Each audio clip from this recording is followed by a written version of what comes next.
Hi, welcome back to my channel. My name is Ariana and welcome if you're new or welcome back. Many of us are either in quarantine or are thinking about self-quarantine due to the coronavirus.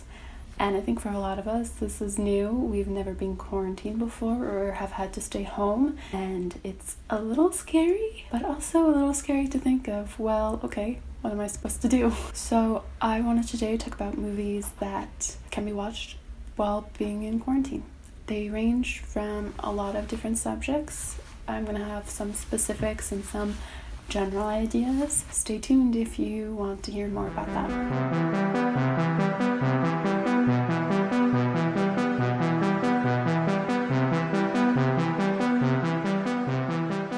So my first recommendation is to watch the classics. That could mean a lot of many things for many people depending on what classic means to you in film. I wanted to give some suggestions of films that I personally love that can be found fairly easily or that you might have to buy or rent. Mubi and Criterion Channel are great resources for classic, usually independent or foreign films. Now might be a good time to subscribe. I think usually they have like a first month trial or a few weeks, but some of my favorite films that can be found on here or just in general are Wings of Desire, which is a German film, I believe West German film, and it's about an angel in West Berlin that follows people, and it's an absolutely beautifully shot film. It's in black and white. It's very poetic film and very philosophical, and it's, I guess, perfect if you have time to think about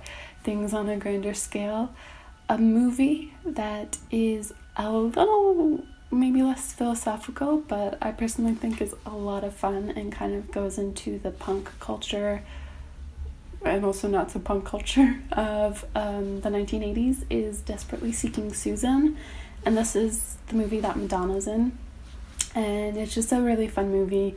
It's about a woman who trades places with Madonna's character, who's this wild child, I guess you could say, in New York City. It's not on purpose, the switch, so it's really funny and it's just really cool stylistically, and the clothing's just amazing. Another film from the 1980s that I personally really love is Full Moon in Paris. It's a French film by Éric Rohmer, and it's about a woman who is trying to figure out herself and what that means in the sense of herself, but also in relationships with men. So she's just navigating that and seeing who she wants to be with and who she doesn't want to be with, or if she wants to be alone. It's a great movie for people in their 20s because it's very relatable, but once again it's also really cool stylistically. It's Rohmer. He's one of the most important directors coming out of the New Wave and after the New Wave in France.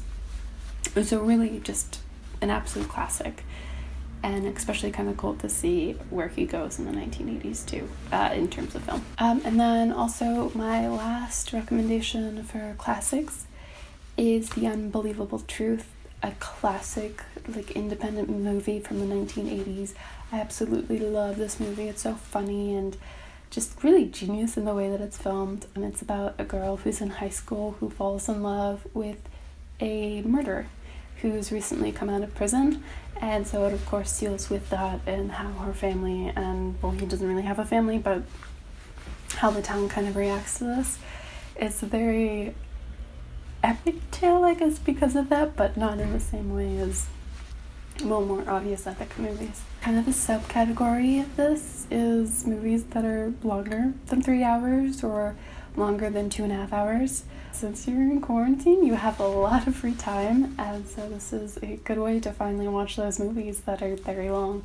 So of course there's movies like The Godfather or Casino that are of course classics. I personally recommend Spartacus and Lawrence of Arabia. They're just really like epic films, both kind of the more like 1950s grand epics from Hollywood. Of course real stories or based on real stories, so there's that historical context too. They're in absolutely beautiful locations, one in Greece, well, a Hollywood set of Greece, and then the other in the Middle East, so just beautiful. Yeah, Both films are just amazingly acted. Everything, they're classics for a reason.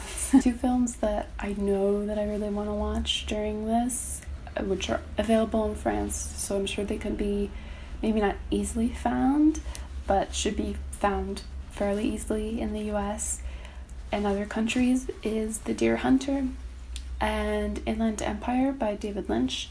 I love David Lynch, if it's not clear from some of my Instagram posts, so I'm excited to discover another one of his films. And Deer Hunter, which I've definitely heard has a more depressing tone, should still be really good to watch. So moving on from classics, there's also modern movies that I really love and that I wholeheartedly recommend to watch. Something really cool about Amazon Prime is that they have the, I believe, full A24 catalog. So there's movies like First Reformed, 8th Grade, but also Climax, which was their first French film. All the movies are really cool. I mean, it's A24, so it's definitely like the height of cool things that are happening now in cinema. So another modern film that is unrelated to A24 is Juliet Naked, and I loved this film. It's a romantic comedy. It's also a movie based off of a book by Nick Hornberry, and I love his stories. One of my favorite movies is High Fidelity. I haven't seen the Hulu TV show yet, but I love that one with John Cusack and Joan Cusack. Anyway, Juliet Naked is about a woman in England who's in a dead-end relationship with this guy who's obsessed with this musician, and so she's realized that the relationship isn't really going anywhere, but in the meantime she has met said musician and they really hit it off. I'm gonna leave it there because it's a little bit of a weird story in that sense that it's, I guess you could say, very original, but it was just a very low committal rate. It's a still very high quality film, so I definitely recommend it. So the next topic actually kind of has to do with the last film, which is romantic comedies or just romances in general. My main suggestion for this is Pride and Prejudice, either the movie that came out about 10 years ago with Keira Knightley or the BBC version, which is of course a lot longer, so a lot more time to watch it. I personally love this movie.